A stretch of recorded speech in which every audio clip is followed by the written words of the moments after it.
fully live. Go live.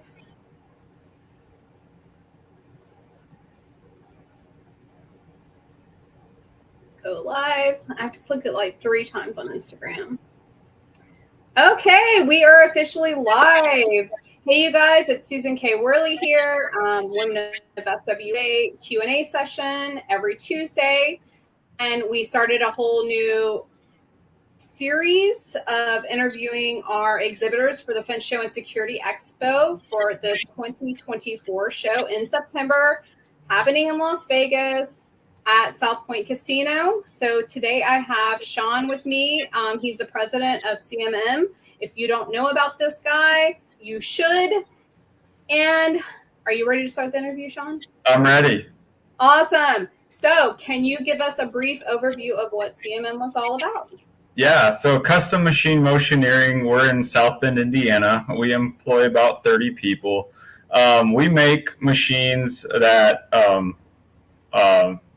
route vinyl and aluminum fence deck and rail. So we supply fencing contractors across the United States. We have about 7,000 machines from coast to coast, and we've been around for about 30 years now. Wow. Why would you want a machine from you guys? Yeah, so a lot of fencing contractors can save a ton of money by buying, vinyl and aluminum just in bulk, and then they can use our machines to route it, and it cuts a lot of costs. Plus, it allows customers and them to customize things. So that would be the main reason that you'd use our machine. And several companies across the United States use ours and say that it pays for itself in just a couple of weeks sometimes. Just a couple of weeks. That's super impressive. I like custom. That's really important. And I know that people who go with vinyl, they almost always want custom. Plus, vinyl lasts forever. Exactly. And last year we had we could write like Las Vegas or FWA like on the vinyl with our machines. So we'll definitely be having that again this year. That's so cool. Yeah. Well, are you going to be doing any education sessions at the Fence Show and Security Expo?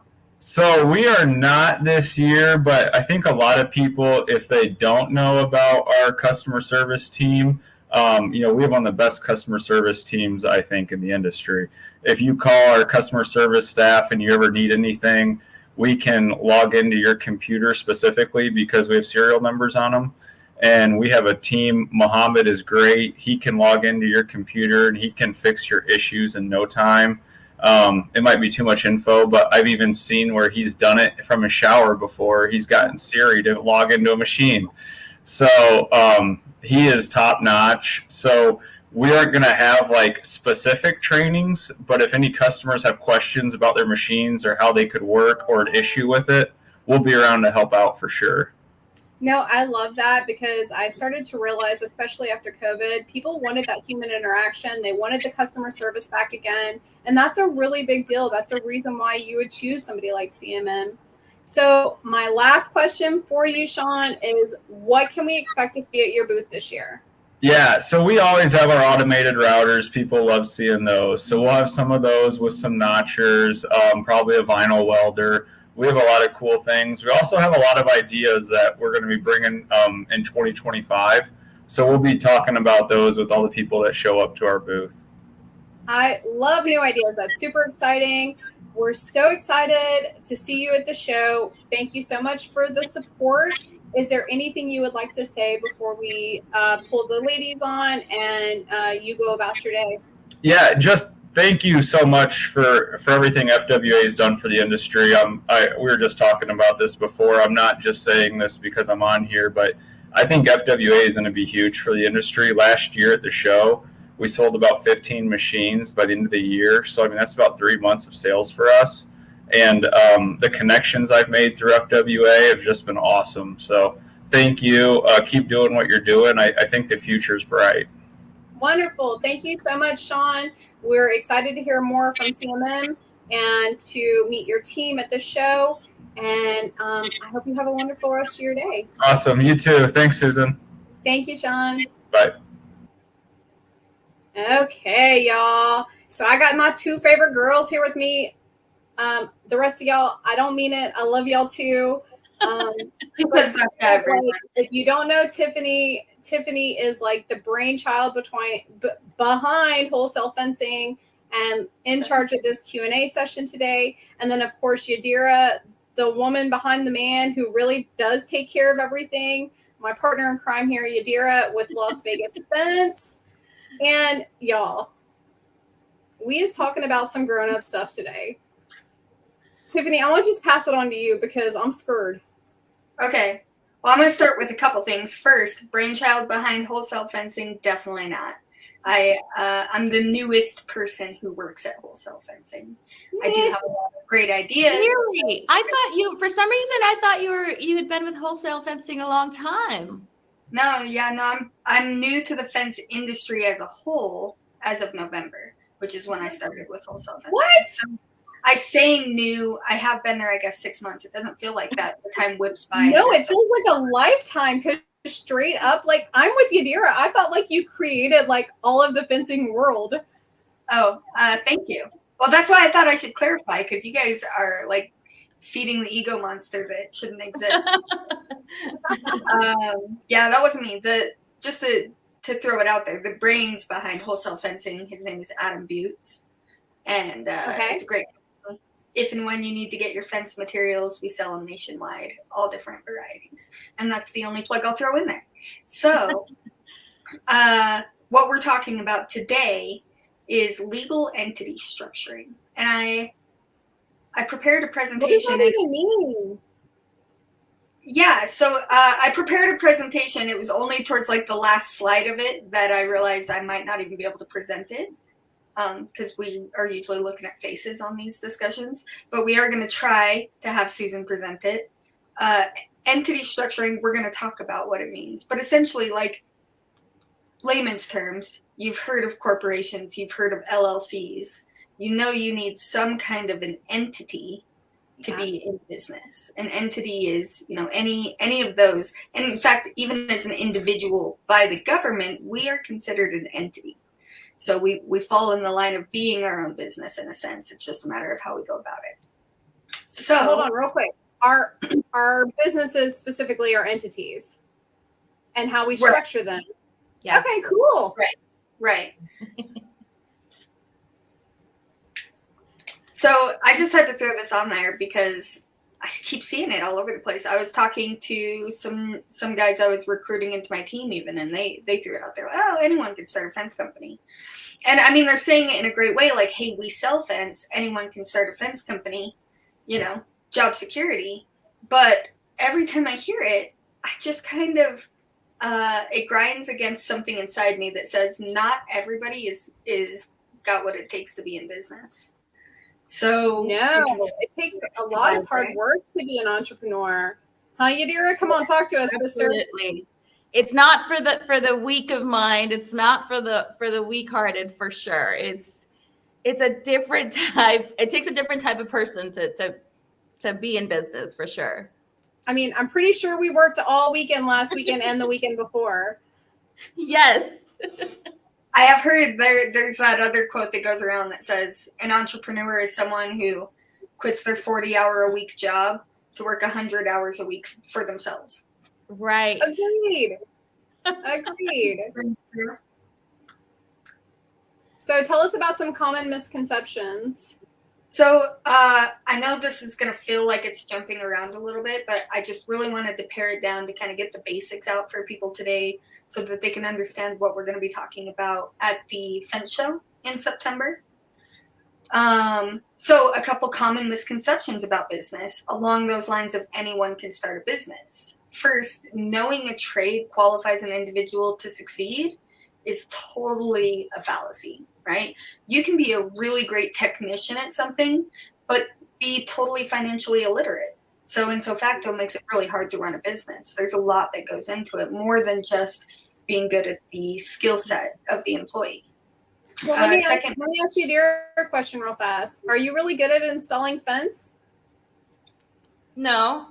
So as a matter of fact, we just had training all day today, and it was our entire staff because we're ramping up our material sales and stuff. And and I'm sitting there through the training, and I know this isn't the first time that I've done the training. We're going through like how to build 100 feet of chain link fence, and we're going through, how to figure out your post and your line post and your makeups and half the stuff I don't know, and I don't know how it even goes together. But yet we have been. I have been in business for going on 10 years now. So you're a good business owner. You're not a good installer. Got it. Exactly. I'm sorry, Tiffany. I love that. And you guys just have to help me make this more conversational because I'm used to speaking. So I appreciate It'll be it. all business during your training session at the show. But yes, this is kind of an intro to what she will be teaching at the actual Fin Show and Security Expo in September. Sorry, Yes. Tiffany. Yeah, no worries. And really that leads into the second one, right? You can get into business for yourself, no need for including professionals. I suppose that's true if you can also conduct surgery on yourself. Surgeon may have surgical skills, but they're still going to go to a professional or preferably a team of professionals when they need their own surgery done. So, and that's a shout out to residents trying to build their own fence too. Just throwing that out there.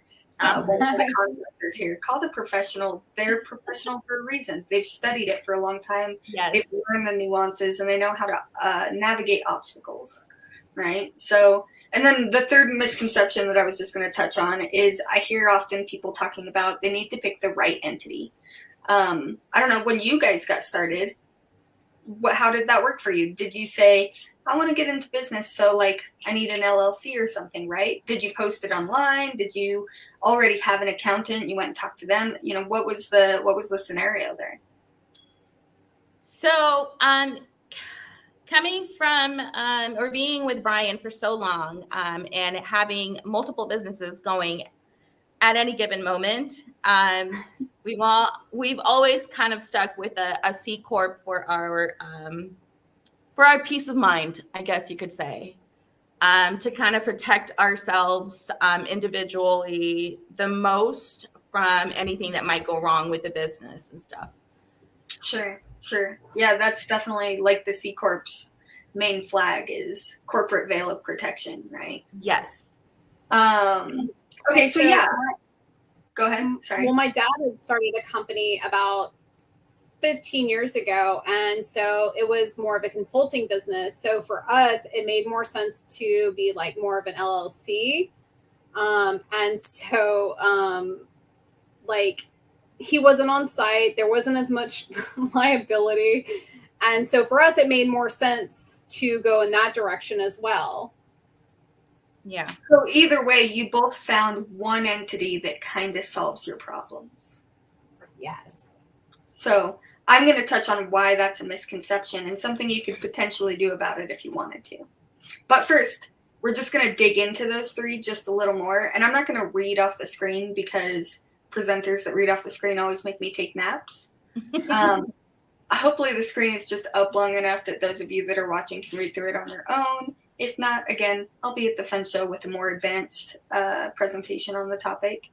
But essentially, there's a book out there called The E-Myth, and he talks about how a technician is not the same as a manager, and the manager is also not the same as the entrepreneur, right? When you are a technician, you are focused on the task at hand and how to do it with quality to certain standards, structural integrity, what have you. As the manager, you want to make sure that's getting done while also encompassing yourself in every other little aspect, bringing them all together, keeping them organized and streamlined. Yes. And then the entrepreneur who's busy managing and technicianing a lot of the times is also supposed to look forward and say, how do we grow this from where it is? Yes. So just because you know how to build a fence, for anyone that's out there watching thinking, hey, I can do it, I should start a business, I'm not saying don't. I'm just saying prepare yourself. There's a lot more in it.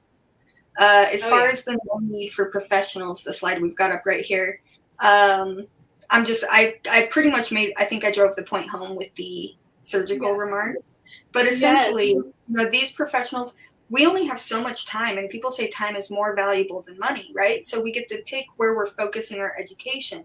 And it's really difficult in just a small window of time to focus on legal stuff at the same time as focusing on financial literacy, at the same time as focusing on, how to do digital creation and content management. Like, there's so much going on. We have to pick where our focus is. And the people who are professionals in their field picked that focus and dedicated themselves to it. So by going to a professional, you're tapping into something that's impossible for you to acquire. The third misconception, find the right entity. I'll keep this one pretty sweet and to the point. I'm just going to suggest that perhaps it's a combination of entities that offers the best benefit. Yeah. Versus using one or the other. I love that. That's smart. It's intelligent. And whenever you do your education session, are you going to go into full detail on the different structures and why they're important to each business? Yeah, I'm going to actually touch on it today, even very briefly, of course, because we're moving right along. But I'm going to take this time to go ahead and just throw out, I am not an attorney, nor am I a certified accountant. I didn't even learn this stuff in college. I wanted to get into business. To me, it felt like starting a business was the thing I could do to unlock a lot of different doors in life. Learning how to run a business, anything you want to do, if you want it to be real, you kind of want to know how to make it a business. Yes. And I just got hooked on learning business. So I spent the last 7 years working with a tax strategies company and just dedicating myself to learning this stuff. I am so happy to be throwing in with the fence industry. I love all the fencing people that I've met. I'm not going to say accountants and attorneys aren't real. I don't mind throwing a suit on and sitting around a big table every once in a while. But I definitely resonate more with your everyday normal person, I guess. So I love that you just called the fencing industry normal. That's so cute. It feels more like home than some places. That's all. Ask Yadira. She's surrounded by the craziest person she knows. Yes. Well, it's spreading. I can tell you that much. Nothing normal about this person right there. Yeah, that Brian guy. So I'm just gonna kind of brief through these. Again, this is really just a quick overview. I cut as much out as I could without just saying words that didn't make any sense together. Right. So C Corp stands for Classic Corporation. The owners of a C Corp or an S Corp are both called shareholders. The owners of an LLC or limited liability company are called members. So when you start getting into the corporate world, there's a little bit more stringency on maintenance and procedural protocol. You have to have shareholder meetings, keep minutes of it. Board of director meetings, keep minutes of it. That's just required by law, and a lot of people overlook it. The S Corp, little tiny nugget about the S Corp, it is not actually a business entity. It blends in with them just fine, but you have to either be an LLC or a C corporation and elect with the IRS to be taxed as the S Corp. I thought all S Corps were tax exempt. Oh yeah, that's definitely not the case. Actually, let me correct myself. The S corporation itself will never pay tax because it's a pass-through entity. Right. So the tax is going to get passed to the people who own it. So just kind of a crash course on how that works. Let's look at the C corporation. You have money. It comes in from the public or your customers, right? You pay off your business expenses. Then the C corporation itself pays tax on the remainder before paying dividends to the shareholders. Once the shareholders get tax or get their money, they also pay tax on it. So the C corporation has something called double taxation that, a lot of people are wary about. You don't ever want to pay tax twice, but the shareholders are literally paying tax on $1 their company already paid tax on. So if you're looking at only C corporation, or if you're talking to an accountant who's maybe only focused on the accounting side of things and hasn't really got into tax planning and things like that, you might hear that you shouldn't be a C corporation until you have a lot of money. That's not always true. It depends on the strategy. S Corp was kind of created to be like a bridge between the C Corporation and LLC. It's taxed like an LLC as a pass-through entity, so that money comes in from the public, and instead of the entity paying any tax, whatever they're going to pay their business expenses, and whatever profit or loss is left is what the owner of the entity pays tax on. So I love this. I love how smart you are right now. So I've actually worked for an S corporation as an ESOP, which is structured just a little bit differently. However, yes, all those statements are so accurate. Like, I love that we're really getting into like these basic overviews that people aren't talking about. Like, I mean, there are so many people out there who, like I said, thought an S corporation was just tax exempt. You know what I mean? And then understanding that a C corp is actual double taxation. Like, I've never heard that before. So, like, yeah, this is impressive. Yeah, I mean, there's so much that goes into it, right? And then you have your DBAs and ABNs. Basically, you're a solopreneur at that point in time. You're not really creating any liability protection by putting an entity in place, but you are getting yourself, tax deductions that you can take as a DBA, and you get to say, "Hi, my name is," business name instead of my name. My name is Slim Shady. Oh, wrong show. No, I think we should have theme music when we come into these. I'm starting to think so too. I downloaded like some new like website and like paid for the advertisement, or I don't know, whatever it is. I can add music. I think there's some laws though around that stuff. I side topic. I own an entire library of beats that I own the royalties to. I'm also secretly a musician. This is my new. You did say that last time. I'm so curious. Half secret, Maybe you should create like an intro for us. We can get all like I was trying, but I'm a rapper, and instead of like a rap coming to mind, I just keep getting like yodely country tunes in my head. Okay, you're probably right. That probably does suit us better, but like, let's shake it up, girl. Let's make it happen. Yeah, we'll talk about it. So, just taking a breather here for half a second, because we just crunched through some pretty heavy material in a matter of moments. Susan warned you guys we were talking grown-up shit today. So, we're going to talk about, for real. Now that you kind of have a basic understanding of entities, and definitely don't start implementing a strategy today, but just thought progression, okay? If you know how each piece works, then you can start to see how they might work together.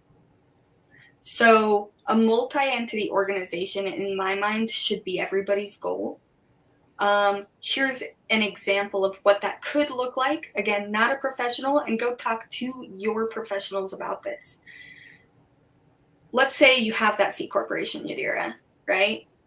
Right now, you probably have everything going on. And I don't know. I'm not trying to put too much public about, how your corporation is set up. But let's just say a typical C corporation, they're going to own assets. They're going to have employees. They're going to whatever, right?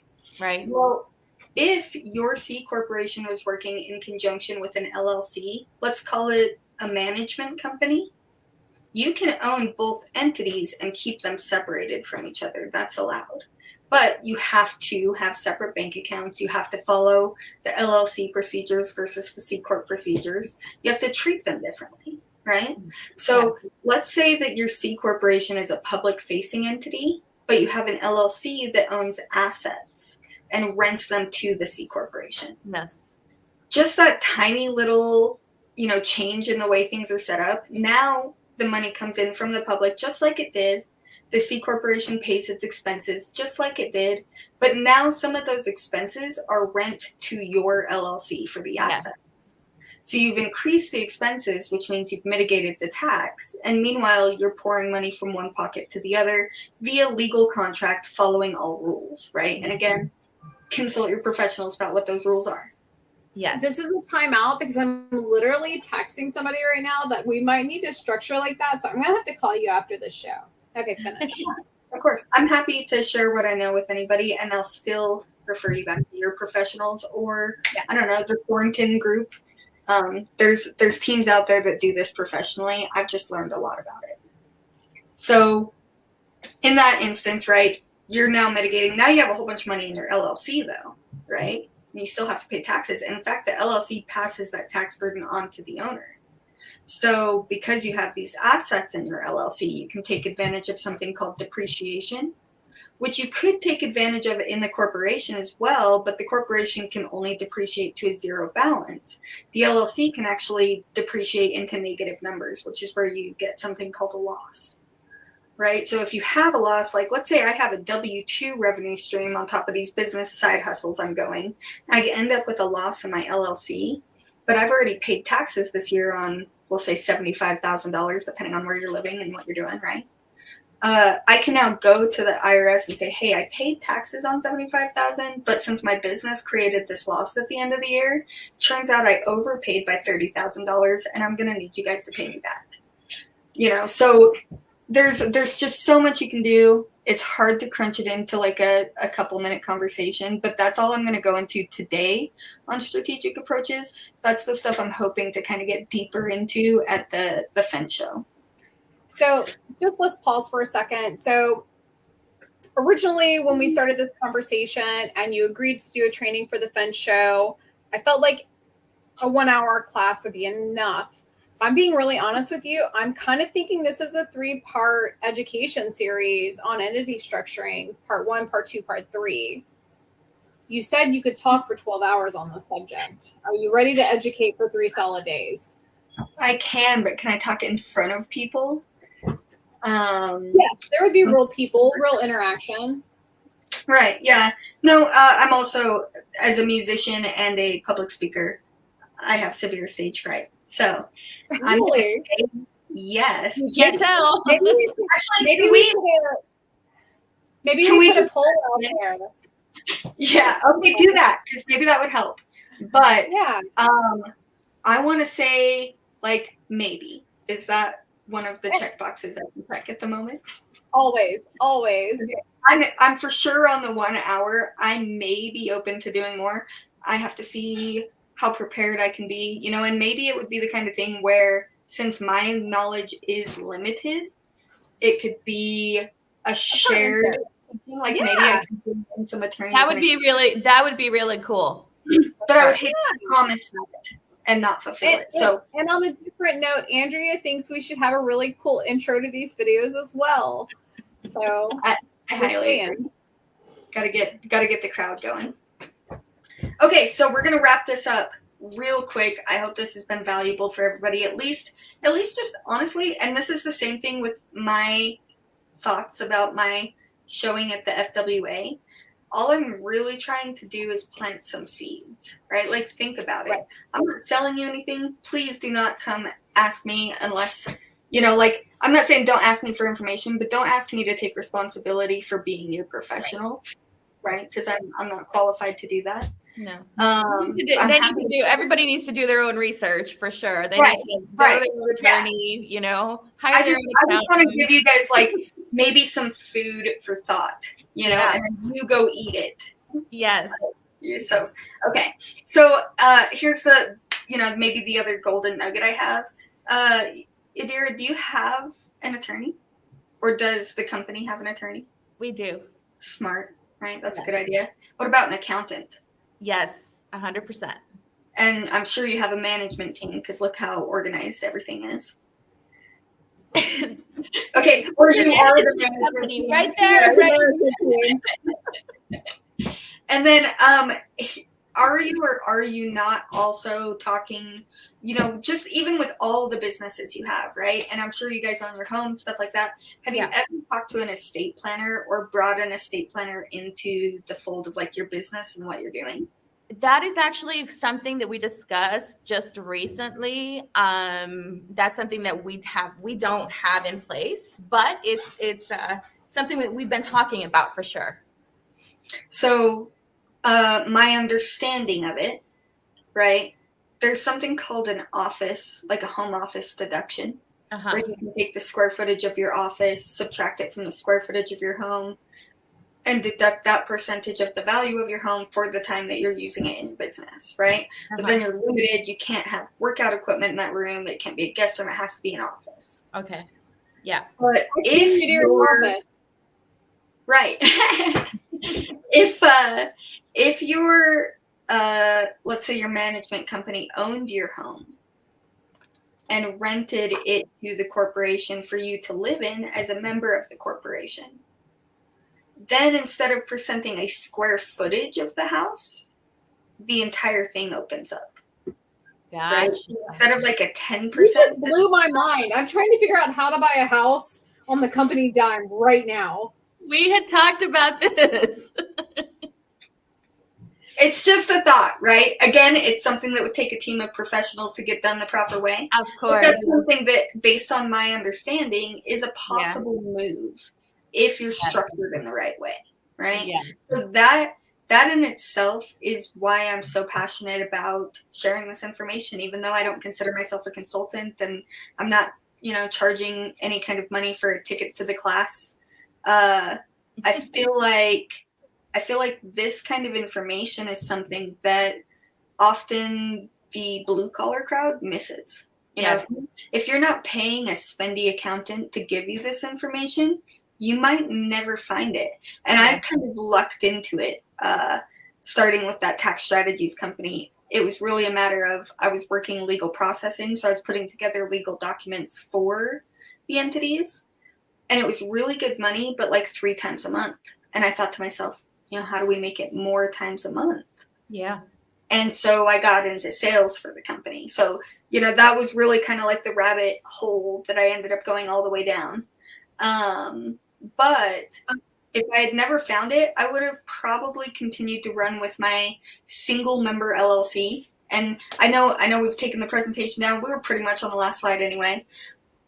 I'm going to throw one last thing out. Single member versus multi-member, because I feel like a lot of people are probably single member entities. There are people who are married and maybe we've got our spouse on our entity. There's some people that get into partnerships together. But I've met way too many people who have an LLC with only one owner. So if you're a single member LLC, the IRS is going to regard you as a sole proprietor or a DBA. Ooh. We're not going to get the same benefits as a multi-member LLC. In fact, an attorney, say that LLC ends up going to court for something, a good attorney will totally dash the liability protection that's supposedly in place and label the company an alter ego, essentially saying, hey, you may have filed with the state, but you're acting like an extension of yourself, not a business. If that happens, they can come after you and your very own assets. Nothing is protected. One of the requirements of being in an LLC is that you have those members meetings and you keep at least annual records of a member meeting. But if you're just one person, you can't. Okay, you can meet and talk to your. Oh no, We lost Tiffany's internet slowed down. So I just want to say very quickly that we are not professionals. We are just having a conversation of the things that we have learned throughout our lives through internet searches and just falling down the rabbit hole. You are responsible for your own company and connecting with an actual certified professional on this topic line. But we love having this conversation. And I feel like I've learned so much and didn't even know I was going to learn. Me too. Today. Trust me. So, when you wanted me to kind of tell you what it was about, I was like, it's really hard to. No, you did a great job literally laying us out in direction. We've never had a slideshow on before, and I was a little hesitant at first. I was like, can people see that? But seriously, it kept us in line to the next topic, and I think this is beautiful. And Michaela said that she will be your moral support coach, hashtag 3-day training. Oh, no. So, but we would like to, we have professionals and lawyers and stuff like that work very closely with us that are happy to do trainings like that with you. So maybe that could be something we could structure. Maybe not this year. I know it's a lot of time to start creating these slideshows and actually organize, what you want to train on. So maybe next year that's like a real life goal to do 3 days, separate them up, maybe even by corporation. I mean, we have multiple trainings a day, but Tiffany, that's bro, way more doable. You are a wealth of knowledge, Tiffany. Yes. So obviously you can reach out to Tiffany on social media. If she has time to get back to you, she will. But she's a good chick, so she will at some point. So Tiffany, to round us out, what do you have to say? Okay, key takeaways, right? There's more to business than just what the technician does in the field. It's important to include professionals. Even though everybody in the world tells you you can be independent, we want to be independent, and everyone online will tell you do it by yourself. Don't listen to them. It's important. And I think one of the slides I breezed over maybe too fast was connect your professionals. There's the idea of, like, let's say we've talked about it like structuring. So let's just picture a four-sided house for a second. If you put an attorney in the north, an accountant in the east, a management professional in the south, and a estate planner in the west, and you ask each of them to tell you what they see, they'll tell you accurately what they see, but they're seeing it from different angles. If you bring all of them inside those four walls and ask them what they see, they're all going to tell you the same thing because they get to see it from everybody's angle. So get your professionals together, make them a team. You know, don't be the middleman who has to pass messages between your attorney and your accountant. Get your professionals together. That is my. I like that. Wow. Yeah. Tiffany, I got goosebumps. Yadira, what do you have to say around this out tonight? I have homework now. I have to go, you guys. Really? Seriously. I've got some stuff to do. Some seriously golden nuggets. I appreciate both of your time so much. I'm going to end the stream, but like, hey, y'all don't leave yet because that's like so much to say. Okay?